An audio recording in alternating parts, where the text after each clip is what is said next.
So this just happened. We lifted the printer incorrectly and broke a skirt. Time for the Sturdy Handles mod by jeoje. This is a very simple mod for your Voron that adds nice sturdy handles to the top of the printer.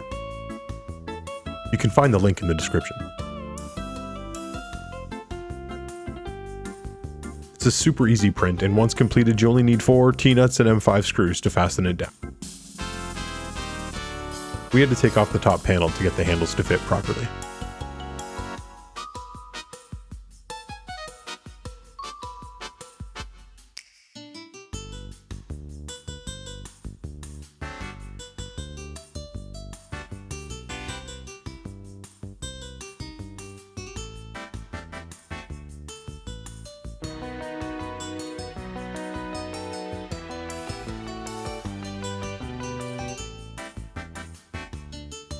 Once fastened, they're a great addition to the printer and make it so much easier to carry around.